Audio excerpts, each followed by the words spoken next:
오늘 본문 말씀은 요셉이 천사로부터 예수님의 탄생 소식을 듣게 된 이야기입니다.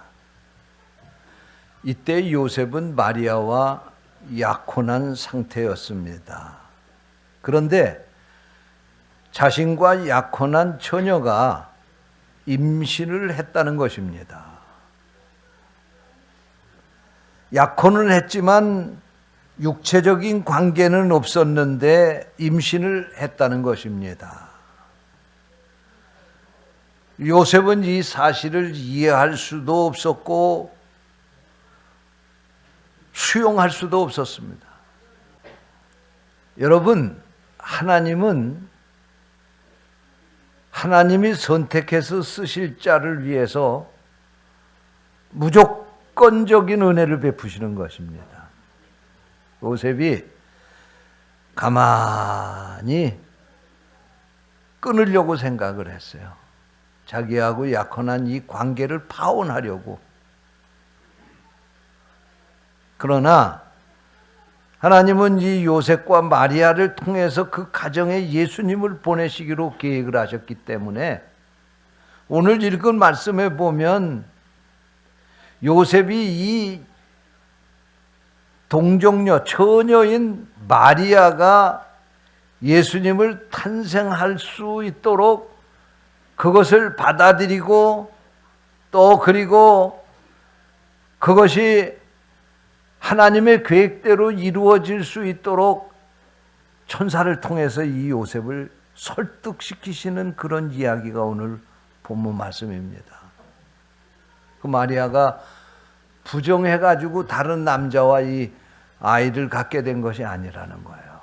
하나님의 계획 속에서 이와 같은 일들이 이루어지고 있다고 하는 것을 요셉에게 말씀하는 거예요. 그래서 요셉은 이 소식을 이제 이 천사로부터 듣고 자신의 모든 것을 다 내려놓고 순종하기로 작정을 했습니다. 할렐루야. 저는 오늘 이 말씀을 가지고 천사가 전해준 성탄 소식, 이런 제목으로 말씀을 전하려고 합니다. 성령께서 이 말씀을 듣는 우리를 깨우쳐 주시기를 원합니다. 그러면 천사가 들려준 성탄 소식이 무엇인가? 오늘 읽은 본문 말씀에 보면 첫째로 마리아의 잉태는 성령으로 된 것이다. 이와 같은 이야기를 천사가 요셉에게 들려주었습니다. 오늘 읽은 본문 20절 말씀입니다. 이 일을 생각할 때 주의 사자가 현몽하여 가로되 다윗의 자손 요셉아, 네 아내 마리아 데려오기를 무서워 말라. 저에게 잉태된 자는 성령으로 된 것이다. 마리아가 부정해서 임신을 한 것이 아니라는 말씀입니다. 여기 성령으로 된 것이라고 하는 이 말씀은 예수님의 탄생이 어떤 인간의 어떤 계획에 의해서 인간의 어떤 돌발적인 사건을 통해서 이루어진 것이 아니라 하나님에 의해서 하나님의 계획을 따라 이루어진 것이라는 말씀입니다. 여러분, 예수님이 인간의 몸으로 탄생하신 것은 인간적으로 생각하면 결코 이해할 수도 납득할 수도 없는 사건입니다. 그래서 요셉은 이 사실을 알고 가만히 끊고자 했다고 오늘 성경은 전하고 있습니다. 그런데 이 사실은 당사자인 마리아도 마찬가지였습니다. 누가복음 1장에 보게 되면 어느 날 가브리엘 천사가 마리아에게 나타나서 이렇게 말합니다. 보라, 네가 잉태하여 아들을 낳으리니 그 이름을 예수라 하라. 이 말을 들은 마리아는 지금 말로 말하면 기절초풍할 노릇이었을 것입니다. 자신은 처녀인데 남자를 가까이 한 일도 없는데 아이를 낳게 된다는 말씀입니다. 마리아는 요셉과 약혼을 했지만 동침한 적이 없습니다. 그런데 아이를 갖게 된다고 하니 얼마나 이 마리아가 놀랐겠습니까? 당시에 법에 의하면 이렇게 약혼한 여자가 다른 남자와 동침을 해서 임신을 하게 되면 그 여자는 돌로 쳐 죽이라고 그렇게 법이 정해 있던 시대였습니다. 그러니 이 소식을 천사로부터 들은 마리아가 얼마나 억울했겠습니까? 얼마나 기가 막힐 노릇이었습니까? 그럼에도 불구하고 마리아는 하나님의 이 거룩한 뜻 앞에 순종한 줄로 믿으시기 바랍니다. 자신의 모든 것을 포기했습니다. 요셉에게 파혼을 당한다 할지라도, 자신의 행복이 한순간에 다 날아간다 할지라도 이것이 하나님의 뜻이라고 하면 이 하나님의 뜻 앞에 순종하겠다고 생각하고 이것을 받아들였다는 말씀입니다. 그래서 마리아는 성자의 어머니가 되는 영광과 축복을 받았습니다. 뿐만이 아니라 인간의 구원의 길을 열어주는 그 일을 담당하는 그런 축복을 받게 된 것입니다. 사랑하는 성도 여러분, 우리가 분명히 알아야 됩니다. 아무리 의로운 사람이라 할지라도 예수 그리스도의 나심이 성령의 일, 하나님의 일이라고 하는 사실을 받아들인다고 하면 아무리 성탄절을 지킨다 할지라도 그 성탄절은 행사에 지나지 않을 것입니다. 요즘 타 종교에서도 예수님의 탄생을 축하하고 그럽니다. 그래서 어떤 종교에서는 우리 기독교 협회 총무에게 성탄절날 축하하는 메시지도 보내고 선물도 보내는 것을 볼 수가 있습니다. 그러나 이 축하 속에 가장 중요한 내용이 빠져 있습니다. 그것은 이 성탄은 하나님이 하신 일이라고 하는 고백입니다. 할렐루야! 천지를 창조하신 하나님께서 이 성령을 통해서 하신 일이 바로 성탄이라고 하는 사실을 모른 채 그저 예수 그리스도의 탄생을 축하하는 일을 하는 것으로 끝난다고 하면 그것은 성탄절이 우리에게 아무 의미가 없는 것입니다. 여러분, 성탄절은 예수님이 나신 날을 기념하는 날이 아닙니다. 이것보다도 더 중요한 것이 있습니다. 그것은 하나님이 인간을 사랑하셔서 그의 하나밖에 없는 아들을 이 세상에 보내신 것입니다. 그런데 그 방법이 성령으로 잉태케 하셔서 보내셨다는 말씀입니다. 여러분, 이번 이 성탄절은 사람들에 의해서 만들어진 성탄절이 아니고 하나님의 계획에서 인간을 구원하기 위해 성령으로 잉태시켜 하나님의 아들을 이 세상에 보낸 날이라고 하는 사실을 확실히 믿고 이 성탄절을 맞이할 수 있게 되시기를 주님의 이름으로 축원합니다. 둘째로, 천사가 들려준 성탄 소식은 탄생할 예수님은 이 세상을 구원할 구세주다 라고 하는 소식입니다. 오늘 본문 21절입니다. 아들을 낳으리니 이름을 예수라 하라. 이는 그가 자기의 백성을 저희 죄에서 구원할 자이심이라. 할렐루야. 그렇습니다. 아이를 낳는데 이름을 예수라 하라는 겁니다. 예수라고 하는 말은 구원자라고 하는 뜻입니다. 요셉에게 아들을 낳게 될 것인데 이름을 예수라 하라. 왜 그를 예수라고 짓느냐? 그는 자기 백성을 구원할 자이기 때문에, 이 세상을 구원하러 오신 구세주이기 때문에 그의 이름을 예수라고 지라고 했다는 말씀입니다. 요셉은 천사로부터 두 번째 성탄 소식을 들었는데 그것은 그에게 주시는 아들이 이 세상을 구원할 구세주라고 하는 소식이었습니다. 그렇습니다. 예수님은 이 세상을 구원하기 위해서 이 땅에 오신 것입니다. 우리의 모든 죄를 대속하시기 위해서 이 땅에 오신 것입니다. 우리를 죄에서 구원하실 분은 이 예수님밖에 없는 것입니다. 그래서 예수님께서 요한복음 14장 6절에 말씀하시기를 내가 곧 길이요 진리요 생명이니 나로 말미암지 않고는 아버지께로 올 자가 없느니라, 이렇게 말씀하신 것입니다. 여러분, 인간은 죄로 말미암아 심판을 받을 수밖에 없었습니다. 그러나 예수님께서 골고다의 십자가에서 죽으심으로 우리의 죄를 용서해 주시고 우리를 사망에서 건져 주셨습니다.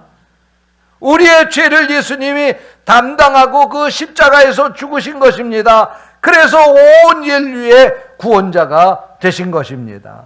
그래서 로마서 8장 1절 2절에서 이렇게 말씀하십니다. 그러므로 이제 그리스도 예수 안에 있는 자에게는 결코 정죄함이 없나니 이는 그리스도 예수 안에 있는 생명의 성령의 법이 죄와 사망의 법에서 너를 해방하였음이라. 할렐루야. 그렇습니다. 여러분, 성탄이 우리에게 축복이 되는 이유는 예수님이 구원자로 이 땅에 오셔서 믿는 우리의 죄를 용서하시기 위해서 희생제물이 되어 주셨고 우리를 그 죄에서 구원하여 영생을 주셨기 때문입니다. 많은 사람들은 예수님이 세상에 오신 것을 어려운 이웃의 친구가 되기 위해서 오셨다고 말합니다. 봉사와 희생을 해서 좋은 세상을 만들기 위해서 오셨다고 합니다. 정치적으로 해방을 시키기 위해서 오신 메시아라고 그렇게 해석을 합니다. 물론 이 말도 맞습니다. 그러나 예수님이 이 세상에 오신 가장 큰 목적은 우리를 죄에서 구원하기 위해서 오셨습니다. 그러므로 이번 이 성탄절은 우리를 구원하러 오신 예수님 만나는 성탄절이 되시기를 주님의 이름으로 축원합니다. 셋째로, 성탄이 어떤 날인가? 천사가 요셉에게 들려준 성탄 소식은 임마누엘이었습니다. 임마누엘. 오늘 본문 23절입니다. 보라, 처녀가 잉태하여 아들을 낳을 것이요 그 이름을 임마누엘이라 하리라 하셨으니 이를 번역한즉 하나님이 우리와 함께 계시다 함이라. 임마누엘이라고 하는 말은 하나님이 우리와 함께 계시다, 그런 뜻입니다. 할렐루야. 예? 여러분, 이 성탄절은 하나님이 우리와 함께 하시기 위해서 오신 날입니다. 이 성탄이 우리에게 축복이 되는 것은 구원자이신 예수님이 우리와 함께 하신다는 것입니다. 여러분, 이 성탄이 우리에게 축복이 되는 것은 우리 나그네 인생길에서 영원한 동반자가 되기 위해서 예수님이 오셨다고 하는 사실입니다. 우리는 나그네 인생길을 살아가는 동안 많은 동반자들을 만납니다. 제일 처음 만나는 것이 부모님입니다. 우리 인생에서 제일 처음 만나는 우리의 동반자, 동행자는 바로 부모님입니다. 그래서 아무것도 모르는 철부지 나를 그래도 이 세상에서 살아갈 만큼 키우고 가르쳐 주시고 우리와 함께 동행해 주신 것입니다. 우리가 더 성숙해지면 친구를 만나서 그 친구와 함께 나그네 인생길을 같이 동행하게 되는 것입니다. 그리고 더 시간이 지나서 성인이 되어서 이제는 사랑하는 아내를 만나고 사랑하는 남편을 만나서 나그네 인생길을 같이 가는 것입니다. 여러분, 그러나 아무리 내가 사랑하는 사람이라 할지라도, 나를 아껴주고 나를 행복해 준 사람이라 할지라도 그는 우리의 영원한 동행자는 될 수가 없습니다. 언젠가는 훌쩍 나를 잡았던 그 손을 놓고 떠날 날이 있는 것입니다. 그런데 괴로우나 즐거우나 기쁠 때나 슬플 때나 감당할 수 없는 시험과 환난 속에서도 우리와 함께 하시는 분이 있습니다. 그분은 절대로 우리를 버리지 않습니다. 우리의 손을 잡고 영원한 저 천국 아버지 집까지 우리를 동행해 주실 분이 있습니다. 그분이 바로 이 성탄절에 오신 예수 그리스도이십니다. 예수 그리스도는 우리에게 오셔서 우리를 떠나지 않습니다. 아무리 우리 역사 속에서 세종대왕 같이 훌륭한 분이라 할지라도, 충무옥 이순신 같이 훌륭한 분이라 할지라도, 그분들은 한 시대를 살다가 역사 속으로 사라지고 말았습니다. 그러나 예수님은 지금도 임마누엘로 여러분과 함께 하신다는 사실을 믿으시기를 바랍니다. 이번 이 성탄절은 예수님이 오셔서 나와 함께 영원한 동행자가 되어주심을 다시 한번 확신하는 성탄절이 되시기를 주님의 이름으로 축원합니다. 요셉은 이 소식을 천사로부터 듣고 자기의 모든 것을 다 내려놓았습니다. 그리고 순종했습니다. 그래서 그는 예수 그리스도를 그 가정에서 태어나게 하셨고 인류 구원의 문을 여는 큰 축복의 역사의 동역자가 되었습니다. 이번 이 성탄절이 요셉과 같이 하나님의 뜻 앞에 나를 쳐서 복종시키고 하나님의 뜻 앞에 순종을 결단하는 성탄절이 되시기를 주님의 이름으로 축원합니다. 1948년 성탄절에 미국의 유명한 코미디언 밥 호프 일행이 소독에 주둔하고 있는 미군 위문 공연을 하게 되었습니다. 베를린 장벽 앞에 공연장이 차려졌고 무대가 그곳에 설치가 되었습니다. 드디어 정한 시간에 공연이 시작되었습니다. 순서에 따라서 꿈속에 보는 화이트 크리스마스라고 하는 이 크리스마스 캐롤을 작곡한 얼빈 벌린이 무대에 등장을 해서 자기가 작곡한 꿈속에 보는 화이트 크리스마스라고 하는 이 노래를 부르기 시작합니다. 그런데 이 노래가 시작한 지 얼마 안 되어서 장벽 너머에 동독의 장병들도 흥얼거리며 그 노래를 따라 부르기 시작을 했습니다. 곧이어 이 노랫소리는 동서족의 장병들이 하나가 되어 부르는 거대한 합창으로 울려 퍼지게 되었습니다. 참으로 부러운 광경입니다. 저는 근본 성탄절이 우리 이 한반도에 남과 북이 서로 전쟁의 위협을 이제 하면서 불안하게 살던 이 땅에 휴전선을 넘어서 성탄의 소식이 들려지고 이 아름다운 동서독의 화합과 같은 남북한의 화합이 이루어지는 계기가 되기를 기도하고 있습니다. 여러분도 기도해 주시기 바랍니다. 우리 하나님께서 1000만 이상 가족들이 함께 모여서 성탄의 기쁨을 노래할 수 있는 그날을 우리에게 달라고 기도해 주시기를 바랍니다. 기도하겠습니다. 하나님 아버지, 이번 이 성탄절은 요셉과 마리아처럼 맞이할 수 있게 해 주시옵소서.